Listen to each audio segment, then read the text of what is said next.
धर्म और भगवान। गृहस्थ आश्रम में धर्म भगवान है, संन्यास आश्रम में त्याग भगवान है। आए दिन ब्रह्मचारियों से कहता रहता है, महाराज भगवान भगवान भगवान भगवान। तो नरसिंह बनकर आता है, भगवान मछली बनकर आता है, भगवान साड़ी बनकर आता है। किंतु आपके पास भगवान किस रूप में आएगा क्या आप जानते हैं?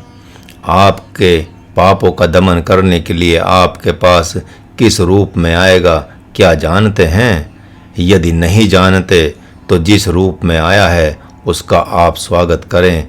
तो फिर जिस रूप में आना चाहिए, कालांतर में आपको संतुष्ट करने के लिए, आपको वरदान देने के लिए, सुख शांति देने के लिए, परम शांति देने के लिए, वह उस रूप में भी आएगा।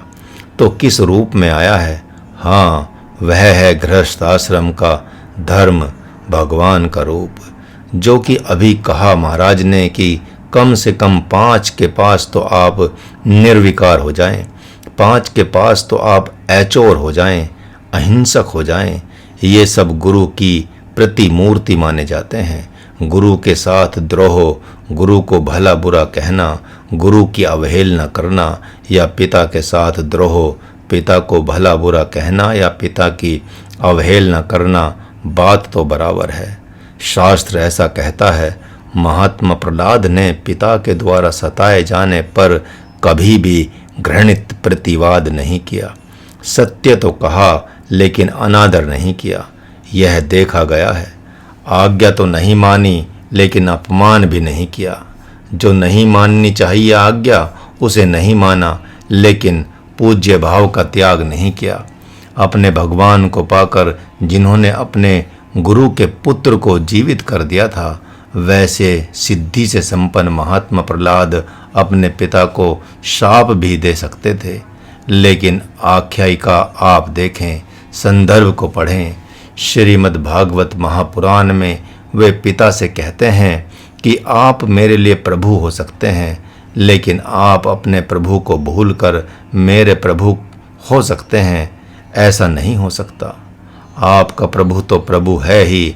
हाँ, आप मेरे लिए प्रभु हो सकते हैं, लेकिन मेरी आत्मा के लिए आप भगवान नहीं हो सकते, प्रभु नहीं बन सकते। शरीर के लिए प्रभु हो सकते हैं, लेकिन क्योंकि यह मेरा आदर्श व्यवहार है, यह धर्म है, मैं धर्म का उल्लंघन नहीं करता, लेकिन परम धर्म का त्याग भी नहीं करता। शरीर पर आपका अधिकार है, माँ का अधिकार है, आपकी प्रजा का अधिकार है। आप उसे मारें, पीटें, जलाएं, कुछ भी करें, इसमें मैं कुछ नहीं कहूँगा। लेकिन जो यथार्थ है उस विषय में कहे बिना रहूँगा भी नहीं। मैं तो इतना कहूँगा कि जिसके शरणागत मैं हूँ, उसी के शरणागत होने से आपका भी कल्याण होगा।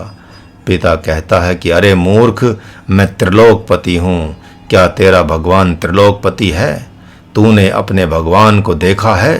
प्रहलाद ने कहा कि आप त्रिलोकपति हैं, लेकिन मैं नहीं समझता कि 3 ही लोक हैं, असंख्य लोक हैं, और ये असंख्य लोक होकर के एक अणु हैं। जैसे आपके रक्त में अणुओं की भरमार है, उसमें से एक अणु निकाल लिया जाए, वैसे ही आपके 3 लोक नहीं बल्कि असंख्य लोक हैं। ये असंख्य लोक एक लोक में निहित हैं। यह लोक एक अणु है। मेरा भगवान किसी लोक का पति हो, ये शोभा नहीं देता। महात्मा प्रहलाद ने कहा था, सपने के पति तो आप हैं नहीं, तो त्रिलोकपति कैसे हो सकते हैं आप? सपना आपके अधिकार के बाहर है। वह भी एक लोक है जिसकी शक्ति सामर्थ्य सपने में निष्क्रिय हो जाती है, शून्य हो जाती है। वह कहता है मैं त्रिलोकपति हूँ। तर्क वितर्क करके होते होते क्या परिणाम हुआ आप सभी जानते हैं। उसने कहा, तेरा भगवान इस खंबे में है क्या? यदि लोक की बात नहीं करते हो तो बताओ, इस खंबे में है? प्रहलाद ने कहा कि हाँ, खंबे में भी है, आपकी तलवार में है, आपकी गदा में है, आपके हर अंग उपांग में है, मेरे भी अंग उपांग में है। महात्मा प्रहलाद ने दिखा के ही माना। जैसा कहा उस आत्मज्ञानी ने वैसा दिखाया, लेकिन पुत्र धर्म का त्याग नहीं किया। यह धर्म है। वैसे भक्त के पास जो है उसकी रक्षा करता हूँ, जो नहीं है ला कर देता हूँ। भगवान के इस मंत्र को पाकर तो किसी बात की चिंता का विषय नहीं रहता, कल की चिंता नहीं रहती। देखना ये होता है कि क्या धर्म का सांगोपांग पहलू हमारे पास है। यदि नहीं है तो कोई बात नहीं। कौन कौन सा पहलू है आपके पास? धर्म के बहुत से पहलू हैं। उन पहलुओं में से यदि एक पहलू भी पकड़ में आ गया तो धीरे धीरे सारे के सारे पहलू अपने सामने आ जाएंगे। मांडवी कहती है कि पिता का व्यवहार मुझे अच्छा नहीं लगता, तो उससे महाराज ने कल एक बात कही, एक उदाहरण दिया उसको। अमुक बच्चा बड़ा तेजस्वी है। वह माँ को देवी मानता था और पिता को राक्षस। पिता का अपमान पर अपमान, अपमान पर अपमान, अपमान पर अपमान करता जाता था। वह कहता था कि महाराज जी, पिता का व्यवहार हम लोगों को अच्छा ही नहीं लगता।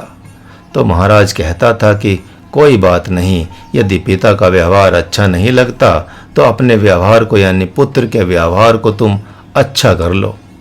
पिता अपनी जगह रहेंगे और तुम अपनी जगह रहोगे। लेकिन बात वह समझते हुए भी नहीं समझ रहा था। जानने के उपरांत भी अनजाना बन जाता था। कालांतर में अर्थात कुछ सालों बाद माँ ने शरीर छोड़ दिया। उसके शरीर छोड़ देने के बाद जो बच्चा कहता था कि पिता अव्यावहारिक हैं, अनैतिक हैं, राक्षस हैं, मूर्ख हैं, तो पिता तो मूर्ख नहीं हुए, लेकिन जो बच्चा कहता था वह मूर्ख हो गया। माँ के जाने के बाद बस शराब मांस, दिन भर शराब मांस पीता खाता रहता है। इतना तेजस्वी बालक महाराज ने गिनती का देखा, लेकिन एकमात्र पिता में दोष देखने का परिणाम हुआ कि उसकी बुद्धि रावण की हो गई, कंस की हो गई। ऐसा नहीं कि रावण कंस आदि बुद्धिमान नहीं थे, लेकिन इनकी बुद्धिमत्ता बहिर्मुख थी, मायावादी थी, भौतिकवादी थी। अतः पिता ज्यों का त्यों बना रहा। पिता तो वैश्यागामी हुआ नहीं, पिता तो जुआरी हुआ नहीं, पिता तो शराबी हुआ नहीं उस माँ के जाने के उपरांत भी, लेकिन वह पुत्र तो जो नहीं होना चाहिए था वह हो गया। पिता ने आकर कहा, महाराज जी, यह क्या रहस्य है? महाराज ने कहा, आपने क्षमा कर दिया है इसको, लेकिन भगवान ने इसको क्षमा नहीं किया। यह दंड विधान है। प्रकृति में क्षोभ होता है।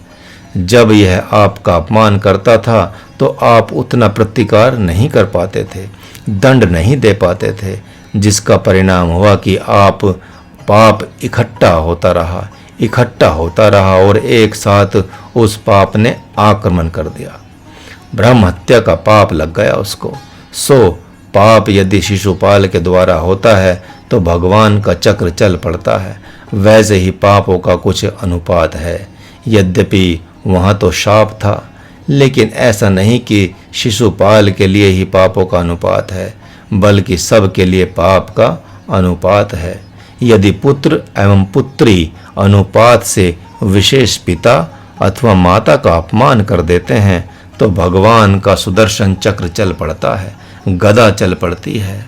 जो नहीं दंड करो खल तेरा, भ्रष्ट होई श्रुति मार्ग मोरा। यह श्रुति मार्ग है, भगवान शंकर ने कहा था।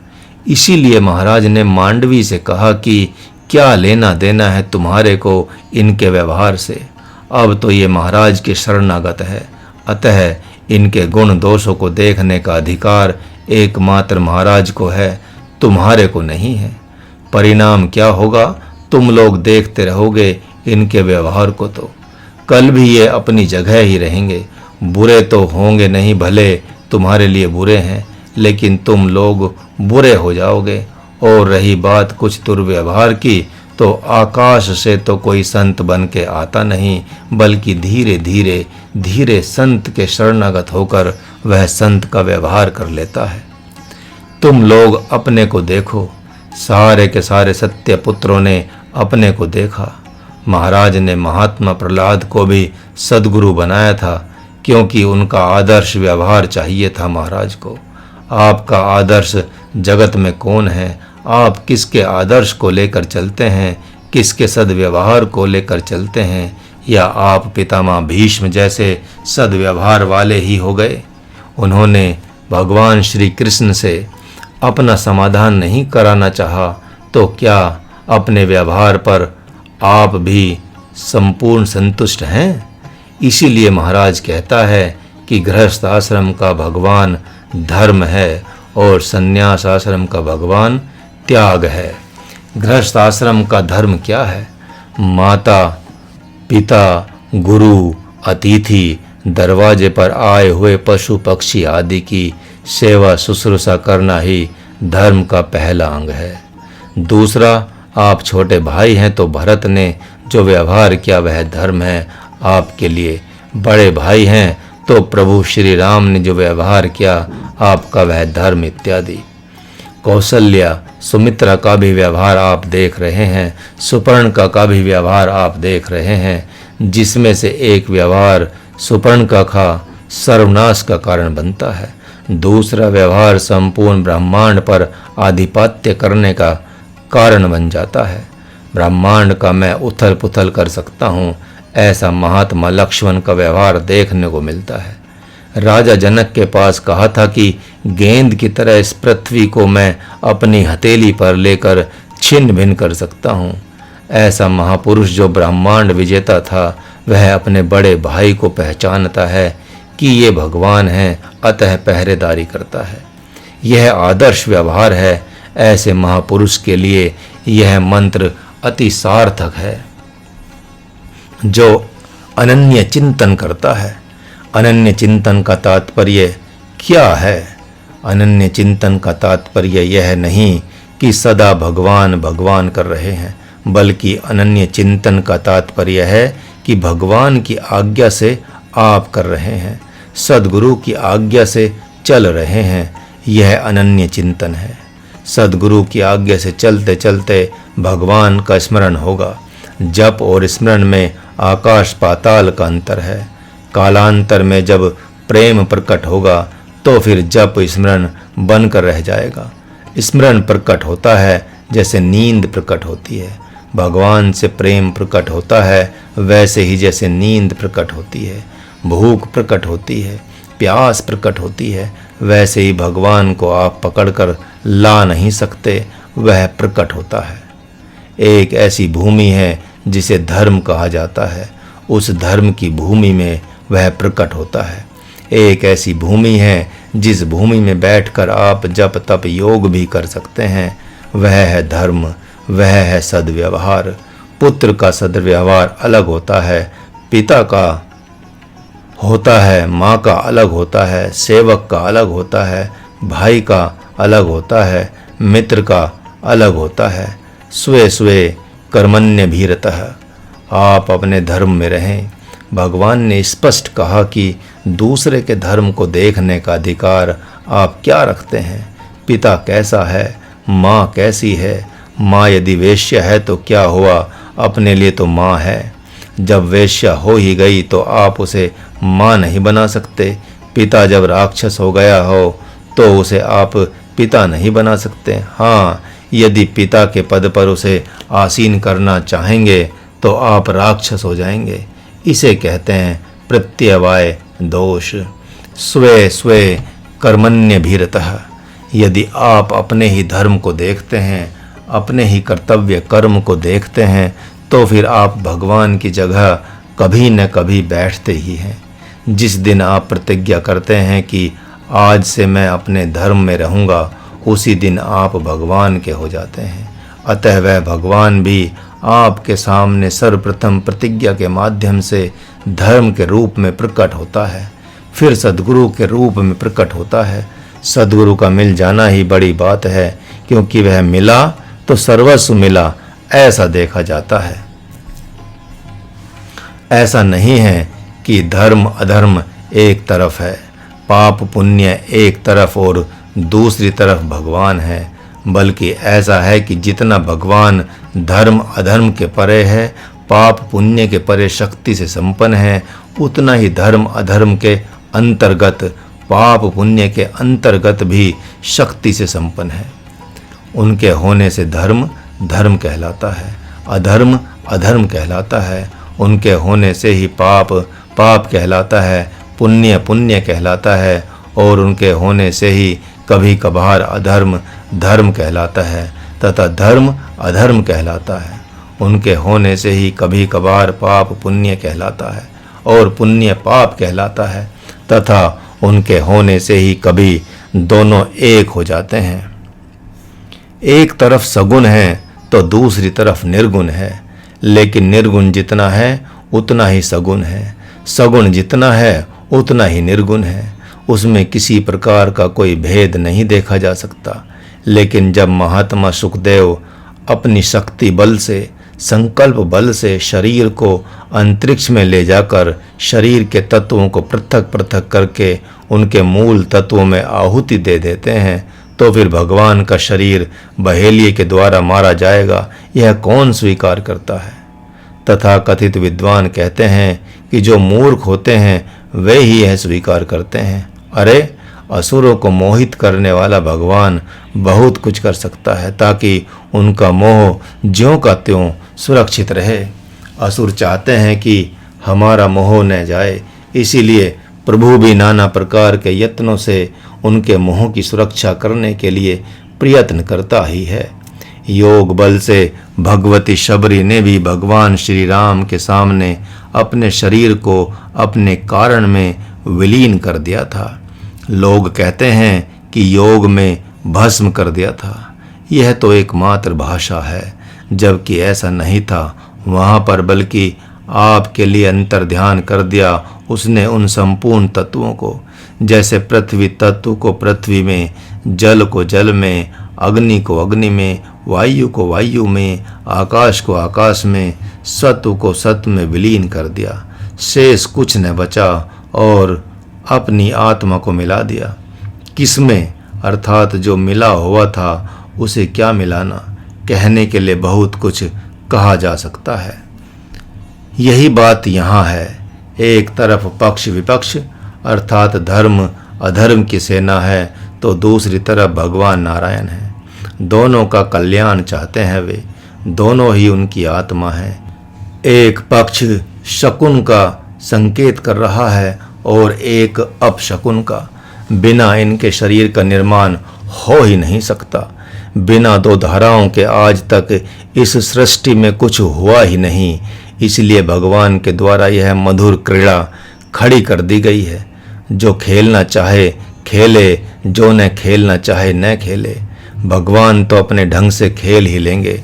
भगवान का आशय यही है, चाहे कोई घर में हो चाहे कोई बाहर में हो, परंतु दो तो सदा रहेंगे। एक तरफ धर्म अधर्म होंगे तो दूसरी तरफ भगवान होगा।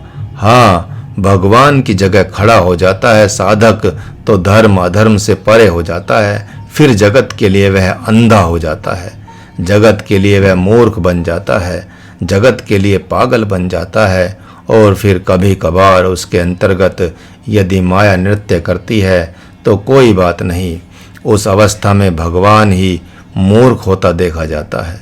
सारा जगत भगवान के पीछे भागता है। भगवान अर्जुन के पीछे भाग रहे हैं। महात्मा अर्जुन ने दौड़ लगा दी है सन्यास की तरफ।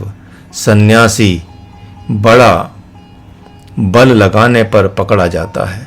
भगवान ने जान लिया कि यह पकड़ में नहीं आएगा, बहुत दूर भाग रहा है, बहुत दूर भाग रहा है, लेकिन मैं भी पीछा छोड़ने वाला नहीं हूँ। इसका योग क्षेम तो वहन करके ही मानूंगा, क्योंकि इसने निश्चय कर लिया है कि भगवान के सिवा कोई रक्षक नहीं है। जगत भागता है भगवान की तरफ, भगवान भागते हैं अर्जुन की तरफ। ऐसा देखकर संजय खिलखिलाकर हंस पड़ते हैं। क्या हुआ संजय, ऐसा कहने पर धृतराष्ट्र से कहते हैं, हे राजन, मैंने तो सुना था कि भगवान के पीछे भक्त भागता है, लेकिन यहाँ तो मैं देख रहा हूँ कि भगवान ही भक्त की तरफ भाग रहे हैं। भक्त कुशल चालाक है, भागने में तो भगवान यहाँ पर मोर को जैसा दौड़ लगा रहे हैं। वे दिखा रहे हैं कि देखो भक्त इतना कुशल होता है भागने में, इसलिए मुझे हंसी आ रही है। धृतराष्ट्र का कहना है, ये तो मैं भी देख रहा हूँ कि मैंने भी दौड़ लगा दी थी, लेकिन दौड़ नहीं पाया, माधव ने मुझे ही पकड़ लिया।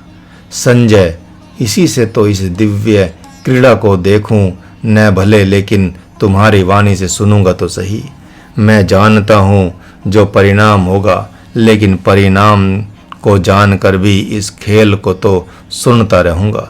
ये माधव मुझे भी पकड़ कर बैठे हैं, पता नहीं इनका प्रयोजन क्या है।